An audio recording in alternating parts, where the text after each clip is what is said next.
Trong chiếc lồng sắt lớn có treo 3 chiếc đùi gà cỡ bự. Rầm một tiếng, chiếc lồng chìm xuống đáy biển. Rốt cuộc chiếc lồng này dùng để săn bắt loài sinh vật nào?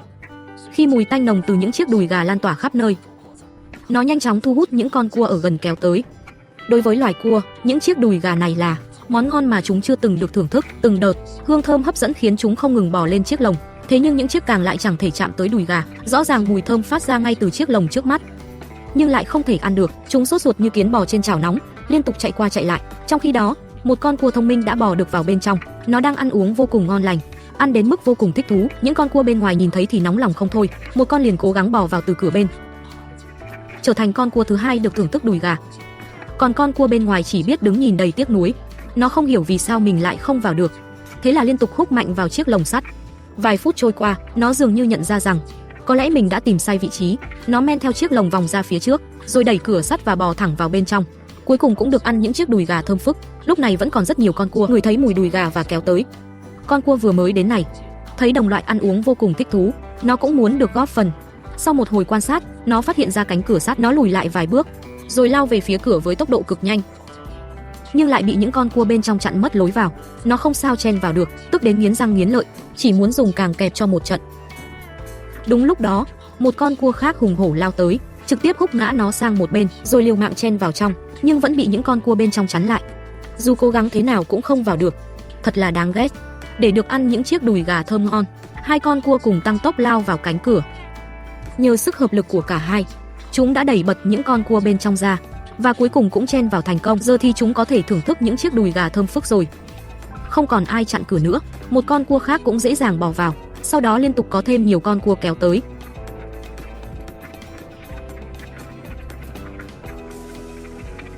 Chưa đầy nửa giờ, số cua trong lồng đã chất thành một ngọn đồi nhỏ. Nhìn qua có vẻ rất hỗn loạn, nhưng thực ra lại khá thú vị. Chúng cũng không hề tranh giành thức ăn với nhau. Mỗi con cua đều có thể thưởng thức bữa ăn ngon lành.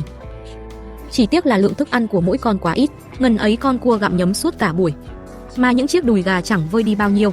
Bên ngoài vẫn còn những con cua khác muốn vào ăn chút thức ăn còn sót lại, nhưng bên trong đã quá chật kín cua, dù chen thế nào cũng không vào nổi. Trong khi đó, một con cua đã ăn no muốn đi ra, nhưng lại bị những con cua đang chen vào chắn ngay cửa. Con muốn vào thì không vào được, con muốn ra cũng chẳng thể ra. Tất cả những chuyện này đều bị con người quan sát thấy. Chẳng bao lâu nữa họ sẽ kéo lồng lên, thế nhưng đám cua vẫn thảnh thơi thưởng thức bữa tiệc. Chúng đâu biết rằng sắp trở thành món ăn của con người. Người ngư dân lặn xuống đáy biển để thu lại chiếc lồng đã thả từ hôm trước. Khi kéo chiếc lồng lên mặt nước kiểm tra, họ bất ngờ bắt được một con bạch tuộc lớn. Đây quả là một mẻ lưới ngoài mong đợi, nhưng vừa định đưa chiếc lồng lên thuyền, con bạch tuộc đã phun một đám mực rồi bỏ chạy. May mà người ngư dân nhanh tay tóm nó lại. Khi chuẩn bị thả vào khoang thuyền, con bạch tuộc lại quấn chặt lấy cánh tay anh. Đúng là một con bạch tuộc nghịch ngợm, phải rất vất vả anh mới gỡ nó ra và cho vào khoang. Không ngờ nó lại làm đen cả nước trong khoang thuyền. Anh đành phải cho nó ở riêng một khoang, sau đó thay toàn bộ nước sạch mới. Tiếp theo anh lại lặn xuống để thu chiếc lồng thứ hai. Việc đặt lồng dưới đáy biển là phương pháp đánh bắt phổ biến của ngư dân Philippines. Họ đã thả xuống hơn chục chiếc lồng. Mục tiêu chính lần này là bắt tôm hùm. Nếu bắt được cá mú có giá trị cao thì càng tuyệt vời hơn. Thế nhưng trong chiếc lồng thứ hai chỉ có vài con cá nhỏ, hoàn toàn không thấy bóng dáng tôm hùm. Dù cá nhỏ cũng vẫn là một phần thu hoạch, anh vẫn cho số cá này vào khoang thuyền. Tiếp đó, anh lại đi thu chiếc lồng thứ ba. Những chiếc lồng họ thả đều được đặt trong các khe đá ngầm. Đây cũng là nơi tôm hùm thường xuyên lui tới. Và chiếc lồng thứ ba đã mang đến cho anh một bất ngờ. Nhìn qua lớp lồng, không chỉ thấy có tôm hùm, mà còn có rất nhiều cá nhỏ. Điều này khiến anh vô cùng hài lòng. Khi lên thuyền, anh đổ cả lồng hải sản ra bong. Đây hiện là chiếc lồng có thu hoạch nhiều nhất. Chỉ riêng con tôm hùm này đã đáng giá 1.000 peso. Chiếc lồng thứ tư được đặt trong rãnh đá ngầm. Vừa kéo lên nhìn sơ qua thì thu hoạch cũng khá ổn. Nhưng khi mở lồng ra, anh lại có chút thất vọng. Con tôm hùm này quá nhỏ, anh liền thả nó đi. Những con cá này cũng quá bé, anh lần lượt thả chúng trở lại biển, chỉ giữ lại một con lớn hơn. Chiếc lồng này cuối cùng chỉ thu được một con cá. Nhìn vị trí đặt chiếc lồng thứ 5 là biết rất thuận lợi, thu hoạch chắc chắn sẽ không tệ. Quả nhiên, hai con cá phía trước đều khá lớn, bên trong còn có hai con tôm hùm. Nếu chiếc lồng nào cũng được như thế này, hôm nay chắc chắn họ sẽ kiếm được một khoản kha khá. Con tôm hùm này nặng gần nửa ký, lại thêm 1.000 peso vào túi. Chiếc lồng thứ 6 có thu hoạch gần giống chiếc thứ 5. Điều đó khiến anh khá phấn khích. Mang theo niềm vui, anh tiếp tục lặn xuống đáy để thu chiếc lồng thứ 7.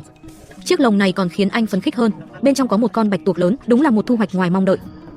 Việc thu những chiếc lồng này chẳng khác nào mở hộp bí ẩn, bạn sẽ chẳng bao giờ biết bên trong có gì. Vậy chiếc lồng thứ 8 sẽ mang lại thứ gì đây? Trong chiếc lồng này cũng có vài con tôm hùm, nhưng kích thước của chúng không lớn lắm. Anh vẫn quyết định thả chúng đi. Đến lúc này, hầu hết các lồng đã được thu gần hết. Chỉ còn lại chiếc lồng cuối cùng, liệu chiếc lồng cuối này có mang về mẻ lớn hay không? Bên trong nhìn có vẻ đầy ắp.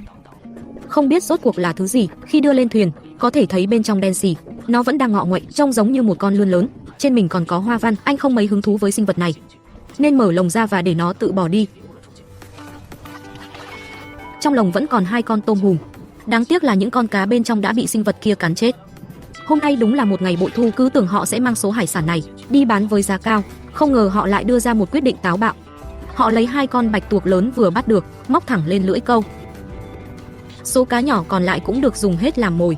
Họ chuẩn bị chơi một mẻ lớn với loại mồi cực kỳ hào phóng này. Liệu họ sẽ câu được con hàng khủng nào? Chúng ta sẽ nói tiếp lần sau. Không biết ai lại thả xuống biển một chiếc lồng sắt như thế này. Bên trong còn đặt vài con cá ươn làm mồi. Mùi thơm từ cá ươn khiến những con cá trê lớn bên ngoài thèm đến phát cuồng, muốn ăn mà không sao ăn được. Chúng sốt ruột bơi vòng quanh.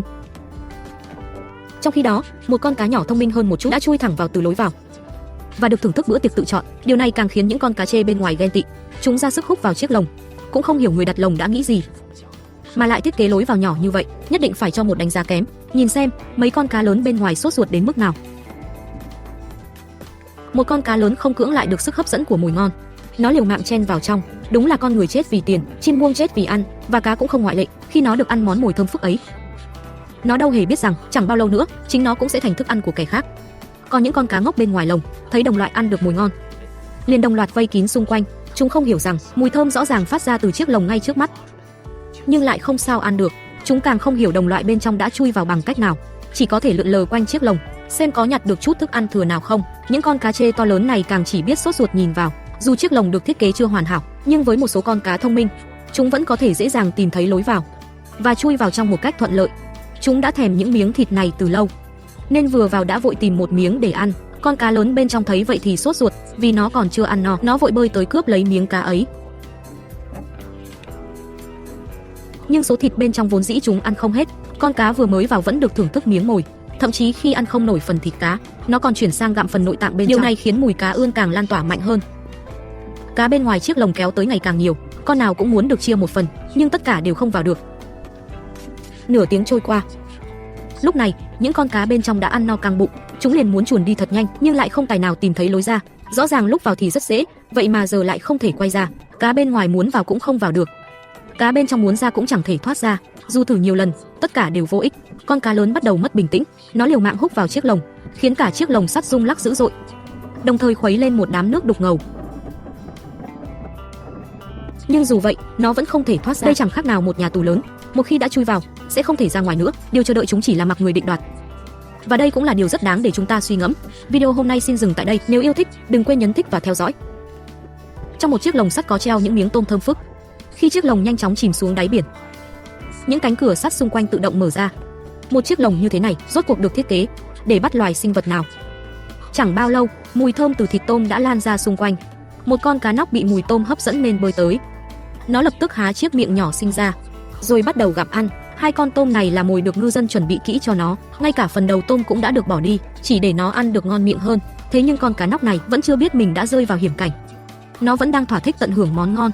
Toàn bộ cảnh tượng này cũng được ngư dân quan sát qua camera dưới nước. Ngay lúc con cá nóc đang ăn ngon lành, ngư dân kéo dây, khiến cửa sắt khép lại, nhốt nó bên trong chiếc lồng. Đến lúc này, nó mới nhận ra mình đã mắc bẫy, tức giận đến mức phồng mình thành một quả bóng. Nhưng tất cả đã quá muộn. Nó lập tức bị kéo lên khỏi mặt nước, điều chờ đợi nó chỉ còn là tay nghề chế biến của đầu bếp. Sau đó, chiếc lồng sắt lại tiếp tục được thả xuống. Lần này, nó sẽ thu hút sinh vật nào tới đây? Hơn 10 phút sau, một con cua lần theo mùi thơm bò tới. Con cua này tỏ ra vô cùng thông minh. Nó không lập tức bò vào trong, mà đứng bên ngoài quan sát. Dường như nó cảm nhận được đây là một cái bẫy, nhưng trước sự cám dỗ của món ngon ngay trước mắt, nó lại không muốn bỏ cuộc. Ngay lúc nó còn đang do dự, ngư dân lại có phần quá nóng vội. Họ kéo cửa sắt đóng lại. Nhờ vậy, con cua này đã may mắn thoát một kiếp. Còn con cua này thì rõ ràng không được thông minh cho lắm. Nó bò thẳng vào bên trong, vừa định ăn một miếng thịt, cửa sắt đã lập tức khép lại. Chưa kịp hiểu chuyện gì, nó đã bị kéo lên khỏi mặt nước và trở thành món ngon của ngư dân. Nhưng con cua này thì có trí khôn không hề tầm thường. Nó trực tiếp dùng chiếc càng để cố kẹp đứt sợi dây buộc trên chiếc lồng. Đáng tiếc, nó đã đánh giá thấp độ bền của sợi dây. Dù mài đi mài lại rất lâu, nó vẫn không thể kẹp đứt. Phải nói rằng con cua này thật sự quá thông minh. Đúng lúc này, một con cua khác nhanh chóng bỏ tới, vừa định chui vào thì đã bị nó ngăn lại. Thật khó tưởng tượng đây là một con cua như thế nào. Lúc này, lại có một con cua khác bò vào từ cửa bên, nó lập tức ăn uống vô cùng ngon lành, ăn đến mức vô cùng thích thú. Điều này khiến con cua bên ngoài vô cùng sốt ruột, nó muốn vào khuyên đồng loại rời đi, nhưng lại lo bên trong là cái bẫy. Để cứu đồng bạn, nó đành thử một lần nữa, cố kẹp đứt sợi dây. Dù đã dùng hết sức, nó vẫn không thể làm đứt được. Ngay trong thời khắc nguy cấp, nó chỉ còn cách liều mình bước vào. Nó muốn vào để báo cho đồng bạn rời đi, nhưng đúng lúc này, chiếc lồng sắt chuyển động, lần này không những không cứu được đồng bạn, mà chính nó cũng bị cuốn vào trong. Những con cá này như bị thôi miên, liều mạng chen vào bên trong chiếc lồng. Chúng hoàn toàn không nhận ra nguy hiểm mà chiếc lồng mang lại. Rốt cuộc sức cám dỗ nào có thể khiến đàn cá nối tiếp nhau lao vào như vậy? Hóa ra ngư dân đã ném chiếc lồng cá chứa đầy rong biển xuống sâu dưới đại dương. Khu vực này đâu đâu cũng chỉ còn đá trơ trọi, không khó để nhận ra sinh vật biển và rong cỏ trong phạm vi hàng trăm mét đã bị đàn cá ăn sạch từ lâu. Chưa đầy 1 phút, đã có cả đàn cá bị thu hút kéo tới. Có thể thấy rong biển bên trong đã khơi dậy sự hứng thú cực lớn của chúng. Ngay cả những mảnh vụn còn sót lại trên phần trên của chiếc lồng, chúng cũng không bỏ qua. Theo thời gian trôi qua, cá bên ngoài lồng kéo đến ngày càng nhiều, nhưng bản năng của động vật vẫn khiến chúng giữ được sự cảnh giác. Thế nhưng trên đời chưa bao giờ thiếu những kẻ liều lĩnh. Và loài cá cũng vậy, chính là con cá màu đen này. Sau khi ăn được mồi bên trong, nó lại dễ dàng lùi ra ngoài. Sau khi nếm được lợi ngon, nó không chút do dự lại chui vào lần nữa. Sau khi ăn no nê, lần này nó vẫn có thể ra vào tự do. Trong 2 phút tiếp theo, cũng có không ít con cá thử chui vào. Nhưng vì quá thận trọng, chúng không dám dễ dàng vượt qua ngưỡng cửa ấy. Qua đó có thể thấy, muốn khiến đàn cá mắc bẫy cũng không hề đơn giản. Nhưng 2 chữ cám dỗ luôn có thể khiến mọi sinh vật mơ tưởng. Nó có thể là mùi thơm hấp dẫn tỏa ra từ lưỡi câu, cũng có thể là miếng thịt béo ngậy khiến người ta thèm thuồng trong chiếc bẫy. Dưới sức hút liên tục của mồi nhử, từng đàn cá lần lượt bị hấp dẫn kéo tới, và phần mồi trong chiếc lồng chắc chắn sẽ khiến một nhóm cá nào đó mất đi lý trí. Sau nhiều lần thử thăm dò, cuối cùng đàn cá cũng bước qua ranh giới ấy. Điều đáng sợ nhất không phải là đối thủ, mà là đồng đội. Câu nói này được thể hiện rõ ràng hơn bao giờ hết vào lúc này. Chẳng bao lâu, trong lồng đã có 2 con cá chui vào, dường như chúng cũng đã cảm nhận được nguy hiểm, nhưng đã không thể ngăn tình hình trở nên tồi tệ hơn. Bởi suy cho cùng, chúng không thể giao tiếp với nhau, và chính điều đó lại khiến nhiều con cá khác muốn vào chia phần. Đã đói cồn cào từ lâu, chúng vội vàng nếm thử vài miếng ngon. Đàn cá bên ngoài nhìn thấy cảnh đó, liền lộ rõ ánh mắt đầy ghen tị. Chúng đồng loạt lao vào trong lồng, chỉ để có thể lấp đầy chiếc bụng đói. Chúng hoàn toàn ném 2 chữ nguy hiểm ra sau đầu. Và thế là những con cá trong lồng muốn đi ra, nhưng lại không tìm thấy lối thoát. Con cá bên ngoài muốn chui vào, nhưng vì sợ nguy hiểm mà cứ do dự trước món ngon, rồi lại tự trách chính mình. Đúng lúc này, ngư dân thông qua camera dưới nước nhìn thấy số cá trong lồng đã đạt đến mức mong muốn. Họ lập tức kéo chiếc lồng cá lên bờ, sau đó lần lượt lấy từng con cá ra khỏi lồng, rồi ném tất cả lên bãi cát. Nhìn sơ qua, số lượng cũng phải hơn chục con. Thế nào, cách đánh bắt cá như thế này có phải vừa đơn giản vừa hiệu quả không? Ngư dân lặn xuống đáy biển, rồi nhét một chiếc lồng tre vào trong hốc đá. Chắc bạn sẽ không ngờ rằng họ đang xây biệt thự cho cá, để cá có chỗ ở thật thoải mái. Anh còn tìm những mảnh san hô đá, rồi đặt từng khối lên phía trên căn biệt thự. Những căn biệt thự như vậy, họ đã chuẩn bị cho đàn cá tổng cộng 10 căn. Vị trí đặt những căn biệt thự này cũng rất được tính toán. Chúng phải được đặt giữa các cụm san hô, hoặc trong những khe đá ngầm, vì đây đều là nơi cá thường ẩn náu. Sau khi xây xong 10 căn biệt thự, họ còn làm thêm một việc cho đàn cá.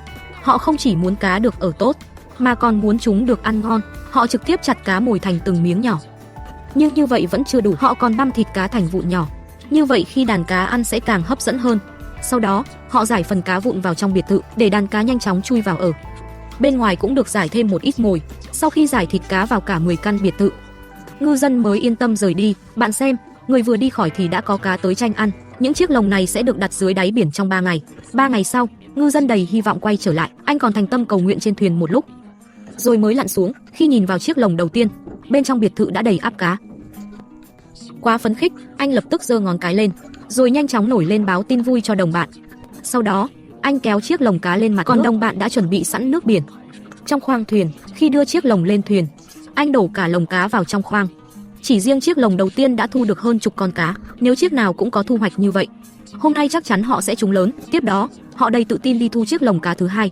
Trong chiếc lồng này, 2 con cá lớn trông vô cùng nổi bật. Tuy chiếc lồng này không nhiều cá bằng chiếc đầu tiên, nhưng chỉ mới thu 2 chiếc lồng, khoang thuyền đã có khá nhiều cá. Với kết quả như vậy, ngư dân đã rất hài lòng. Nhưng chiếc lồng cá thứ 3 lại khiến họ thất vọng. Trong lồng chỉ có một con cá nhỏ. Anh liền đổ nó ra và thả trở lại biển. Dù chiếc lồng này thu hoạch không như mong muốn, nhưng họ cũng không hề lo lắng, vì vẫn còn 7 chiếc lồng chưa thu. Khi kéo chiếc lồng cá thứ 4 ra, bên trong cũng đầy ắp cá. Hơn nữa con nào cũng khá lớn, quá phấn khích, anh reo lên ngay dưới nước. Khi mẻ cá từ chiếc lồng thứ tư được đổ vào trong khoang thuyền đã có hơn chục cân cá, hiệu suất như vậy quả thật quá cao. Những chiếc lồng tiếp theo cũng đều có thu hoạch khá tốt. Thậm chí chiếc sau còn nhiều cá hơn chiếc trước. Xem đến đây, mọi người cảm thấy thế nào? Có phải cũng muốn thử một lần đánh bắt cá bằng lồng tre không? Đến khi thu chiếc lồng cá thứ 9, nó lại mang đến cho họ một bất ngờ lớn. Trong lồng có 3 con cá giá trị cao, đặc biệt còn có 2 con cá mú đông tinh đắt tiền. Sau khi đổ mẻ cá trong lồng này ra, khoang thuyền đã gần như đầy ắp. Chiếc cuối cùng cũng thu được một con cá mú đông tinh giống như trước. Hôm nay đúng là bội thu, tất cả đều là món quà mà biển cả ban tặng. Ngư dân cũng rất biết trân trọng điều đó. Anh chọn ra một số con cá nhỏ hơn, rồi thả chúng trở lại biển. Đây cũng là lý do nguồn lợi nơi này luôn dồi dào. Vậy số cá còn lại bán được bao nhiêu tiền? Họ mang cá đến chợ đầu mối hải sản. Sau khi cân và kiểm hàng, tổng cộng bán được hơn 3.400 peso, tương đương gần 2 triệu Việt Nam đồng. Các bạn thấy có đáng không? Đây là một kiểu bẫy lồng tre được lưu truyền ở Philippines. Nếu sử dụng đúng cách, một ngày có thể kiếm được cả chục nghìn. Hai cha con trước tiên phủ lá dừa lên chiếc lồng tre. Sau đó dùng dây buộc thật chắc. Họ tổng cộng làm 6 chiếc bẫy lồng tre. Việc đặt những chiếc bẫy này cũng rất có kỹ thuật. Người cha cầm lồng tre trực tiếp lặn xuống đáy biển, rồi đặt nó vào trong hốc đá ngầm, sau đó lại tìm đá san hô để đè cố định chiếc lồng. Những vị trí này đều được ông lựa chọn dựa theo tập tính sinh sống của cá. Trong khi đó, cô con gái chuẩn bị mồi trên thuyền. Cô cắt thịt cá thành miếng nhỏ, sau đó người cha mang phần thịt cá đã cắt sẵn lặn xuống đáy biển một lần nữa. Ông rải cá vụn vào trong lồng tre để thu hút cá tốt hơn. Ông còn rải thêm một ít bên ngoài lồng. Làm xong những việc này, một chiếc bẫy lồng tre đã được bố trí hoàn chỉnh. Tiếp đó, họ làm tương tự, lần lượt đặt những chiếc lồng tre còn lại xuống biển. Có chiếc được đặt giữa các cụm san hô, có chiếc được đặt dưới những tảng đá đáy biển. Chỉ có điều, mỗi lần người cha lặn xuống đều khá vất vả. Nhưng chỉ cần có thu hoạch tốt thì mọi công sức đều xứng đáng. Chỉ trong nửa tiếng, 6 chiếc lồng tre đã được bố trí xong. Vậy, những chiếc bẫy này rốt cuộc sẽ thu được loại hải sản nào? Câu trả lời sẽ được hé lộ ngay sau đây. Sáng sớm hôm sau, hai cha con đã lên đường. Khi đến đúng vị trí, người cha mang đầy đủ thiết bị rồi lặn xuống.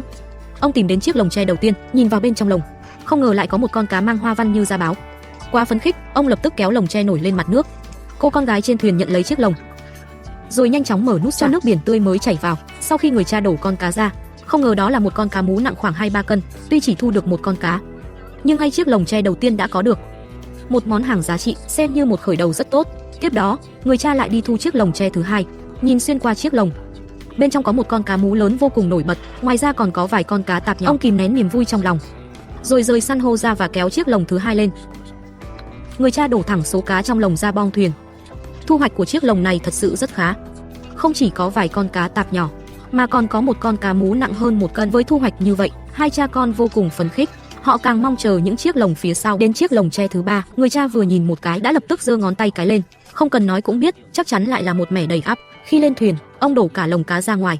Quả nhiên cá không hề ít. Điều đáng mừng là trong đó còn có một con cá mú chuột đắt tiền hơn. Chiếc lồng tre thứ 4 được đặt dưới một cụm san hô khá lớn. Ông phải tìm rất lâu mới phát hiện ra. Nhưng chiếc lồng này lại có vẻ không ổn. Có vài con cá dường như đã chết.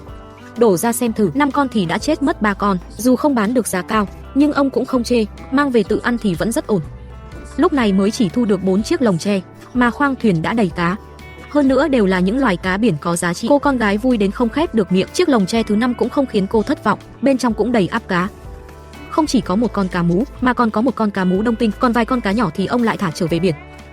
Có lẽ đây cũng là lý do nguồn lợi nơi này luôn dồi dào. Đến chiếc lồng tre cuối cùng, ông kéo thẳng lên, không ngờ rằng sau khi mở chiếc lồng tre, bên trong chất đầy cá. 2 con cá mú lớn thuận đà trượt thẳng vào khoang thuyền. 2 con cá nhỏ đã hỏng thì được ném thẳng xuống biển làm thức ăn cho cá khác.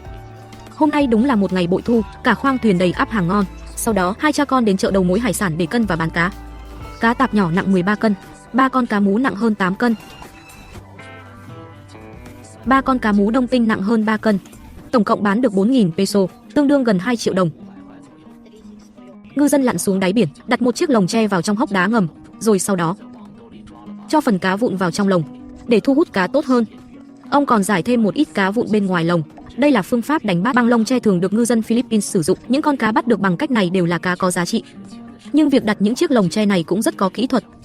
Nếu đặt sai vị trí, sẽ chẳng thu được gì. Họ dựa theo tập tính sinh sống của cá để chọn ra vị trí tốt nhất. Phần lớn đều đặt ở những nơi có nhiều san hô.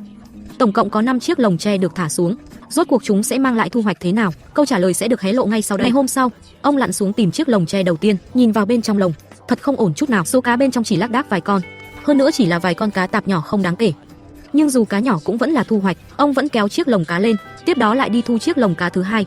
Khi lấy chiếc lồng ra nhìn thử, chiếc này còn tệ hơn, bên trong trống trơn không có gì. Điều này khiến ông vô cùng thất vọng, nhưng thứ khiến ông thất vọng hơn nữa là những chiếc lồng cá phía sau cũng chỉ có 1-2 con. Tức đến mức ông chẳng buồn nhìn kỹ, một hơi thu hết cả 5 chiếc lồng cá lên. Khi lên thuyền, ông đổ số cá trong lồng ra.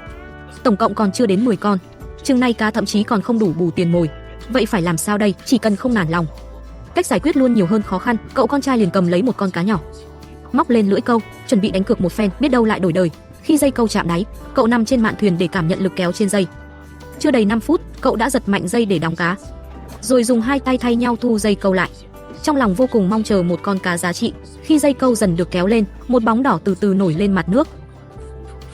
Trời ơi, đó là một con cá mú đông tinh nặng hơn 1,5 kg. Cậu vội mở nút xả, cho nước biển tươi mới vào khoang. Đây là món hàng rất có giá trị, nếu để chết, giá bán sẽ giảm rất nhiều. Có được con cá mú đông tinh này, ít nhất cũng đủ bù tiền mồi hôm qua. Nhưng muốn có lời thì vẫn còn xa, dù sao họ đã mất tới 2 ngày, lại còn tốn tiền dầu ra khơi, muốn kiếm tiền thì phải tiếp tục câu. Cậu bé lại móc một con cá nhỏ lên lưỡi câu, rồi thả xuống cần thứ hai. Lần câu này sẽ mang lại thu hoạch gì đây? Dù nắng biển rất gắt, cậu cũng chẳng bận tâm bị cháy ra. Chẳng bao lâu, cậu lại giật mạnh dây câu. Lần này, dây câu kéo lên vô cùng nặng, xem ra là đã dính hàng lớn rồi. Cậu bé nghiến chặt răng, dốc sức kéo sợi dây câu. Dù dây câu siết vào tay đau rát, cũng không thể cản được quyết tâm kéo cá lên của cậu. Sau khi vất vả thu dây câu trở lại, một con cá lớn sặc sỡ cũng bị kéo lên khỏi mặt nước. Trời đất ơi, không ngờ đây lại là một con cá mú lớn gần 5 kg. Cậu bé thở lấy hơi một chút, rồi dùng hết sức mới kéo được nó lên thuyền. Phát tài rồi, chỉ riêng con cá này đã đáng giá vài triệu đồng. Bây giờ chắc chắn là lời rồi. Cậu bé càng thêm tự tin, lại tiếp tục mắc mồi, rồi thả xuống cần thứ ba, và lần này cũng không khiến cậu thất vọng. Cậu kéo lên một con cá mú đông tinh nặng hơn 1 kg. Tuy nhỏ hơn con cá mú vừa rồi một chút, nhưng vẫn đáng giá vài triệu. Tình hình cá cắn câu vẫn tiếp tục rất tốt. Đến cần thứ tư, cậu lại kéo lên một con cá mú đông tinh nặng khoảng 1 kg. Khi con cá này được cho vào khoang, số cá trong khoang thuyền cũng dần nhiều lên, giá trị đã đạt tới vài chục triệu. Người cha vội đưa thêm cho con trai một con cá nhỏ. Sau khi mắc mồi xong, cậu lại thả xuống cần thứ 5. Dây câu vừa chạm đáy đã lập tức có cá cắn. Lần này, dây câu kéo lên còn nặng hơn trước. Không cần nói cũng biết, lại là một con hàng lớn với 5 năm kinh nghiệm câu biển. Cậu bé vẫn không nhờ cha giúp, cậu gồng mình chịu lực từng chút một thu dây câu trở lại, rồi kéo một con cá mú lớn lên khỏi mặt nước. Nguồn cá như thế này thật khiến người ta vừa đã mắt vừa ghen tị. Con cá mú này cũng nặng khoảng 5 kg. Số cá này đã đủ để hai cha con tự hào cả ngày. Nhưng cậu bé vẫn chưa chịu dừng lại, cậu lại cầm lấy con cá nhỏ lớn nhất còn lại, móc lên lưỡi câu, chuẩn bị cho lần cuối. Khi miếng mồi từ từ chìm xuống biển, bỗng một lực kéo cực mạnh ập đến, dây câu gần như không thể giữ nổi. Con cá lớn vừa vùng lên, suýt nữa kéo cậu rơi xuống biển. Hai bên giằng co không phân thắng bại. Thấy tình hình không ổn, cậu bé gồng mình chịu lực, cố kéo ngược dây trở lại. Thật lo dây câu sẽ cứa rách tay cậu. Sao cậu lại không đeo găng tay chứ? Dù cục diện đã được cậu kiểm soát, nhưng dây câu vẫn kéo lên vô cùng nặng. May mà nhờ sự kiên trì không bỏ cuộc, cuối cùng cậu cũng thu được dây câu về. Một con cá mú khổng lồ chậm rãi nổi lên mặt nước. Con cá mú này ít nhất cũng nặng hơn chục cân, nhìn cái miệng khổng lồ kia, nuốt trọn một con gà cũng không khó. Phải nhờ sự giúp sức của người cha mới kéo nó lên được. Vừa cho vào khoang thuyền đã đầy ắp. Đúng là không chịu bỏ mồi lớn thì khó bắt được cá to. Sau đó, hai cha con đến chợ đầu mối hải sản để cân và bán cá. Số cá này cũng không khiến họ thất vọng. Tổng cộng đổi về được 9.895 peso. Quy đổi sang Việt Nam đồng là bao nhiêu? Các bạn hãy tính giúp tôi nhé.